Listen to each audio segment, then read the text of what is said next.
Assalamu alaikum everyone. Welcome to Islamic Economics Series.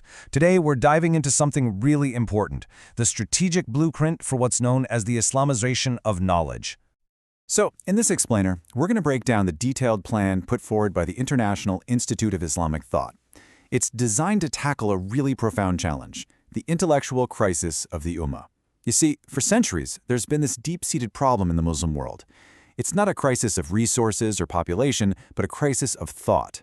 So, the big question we have to ask is, how do we actually fix this? Now, the answer isn't about small fixes here and there. No, it's a comprehensive, deliberate work plan. This whole blueprint is laid out in 5 strategic sections, and each one builds right on top of the last. It's a complete vision for intellectual renewal. So let's dive in and see what it's all about. Okay, first things first. To really get a handle on the plan, we have to understand its core mission.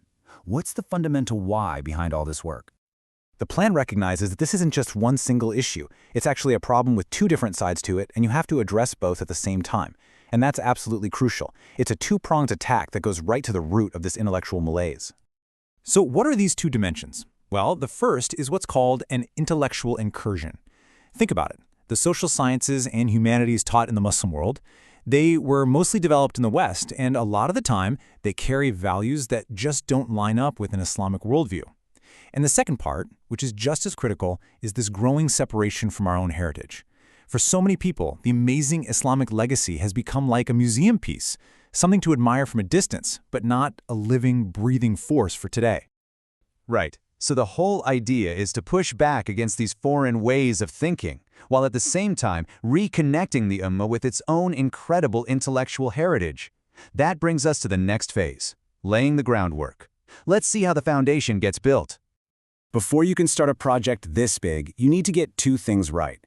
First, people have to get it. There needs to be a widespread understanding of what the problem actually is. This isn't just for academics in ivory towers, it's about building a real consensus. Second, Islamic thought itself needs to be crystallized. It needs a clear, solid framework and methodology that can guide everything that comes next. So those first steps are all about building that solid foundation, that consensus and clear framework. Once that's in place, we can finally move on to the really tough part, the most demanding piece of this blueprint, mastering 2 completely different worlds of knowledge. And here it is, the very heart of the project. It's what they call a dual imperative. It completely refuses to make you choose between tradition and modernity. Instead, it demands that scholars get an absolute command of modern fields. We're talking everything from economics to psychology, while at the same time achieving a deep, thorough mastery of the Islamic legacy. You can't have one without the other. This whole thing is about dual excellence. It means refusing to pick between our heritage and modern science, and instead demanding that we master both. And to make that happen, our Islamic intellectual heritage can't be some obscure thing that only a few specialists can access. No, it has to be presented in a way that's easy to grasp and is directly relevant to the problems we face right now. So how do you do that?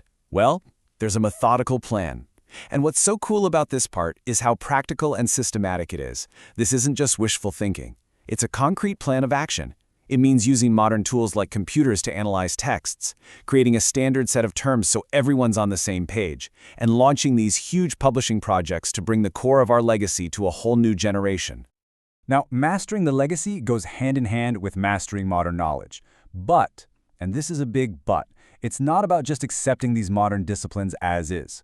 The whole point is to engage with them critically, to take new knowledge and integrate it into the Islamic tradition. This isn't about rejecting everything. It's about carefully sorting through it, eliminating, amending, and reinterpreting things based on an Islamic worldview.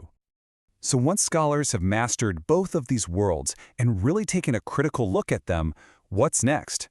Well, the next stage is to create the actual practical tools for the next generation. The work can't just stay in the realm of theory. And this right here, this is where the rubber meets the road. This is the ultimate goal. The agenda is calling for something massive, producing a whole new generation of university-level textbooks. Just imagine, textbooks for economics, sociology, political science, all of them rewritten from an Islamic perspective. We're talking about creating real, tangible resources that can be used in universities all over the world to shape the minds of future leaders. This brings us right to the core definition of the Islamization of knowledge. It's an active, intellectual job.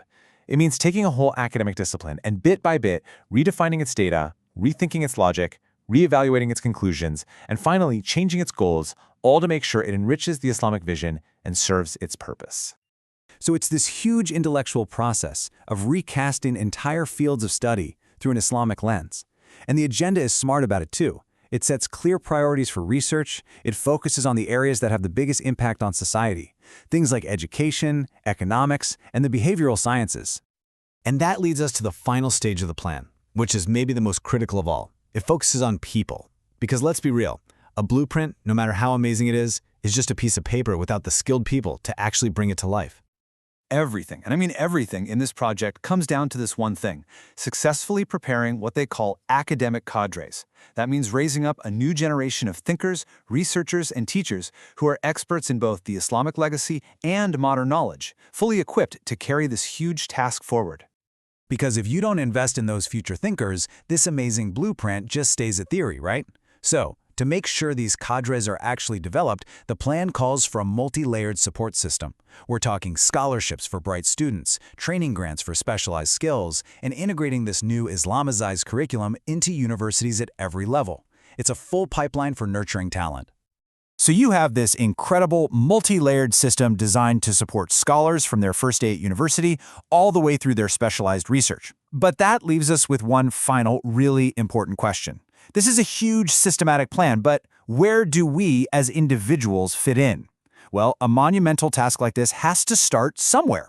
And it starts with the commitment of individuals, students, scholars, thinkers like you and me, buying into this vision for the future.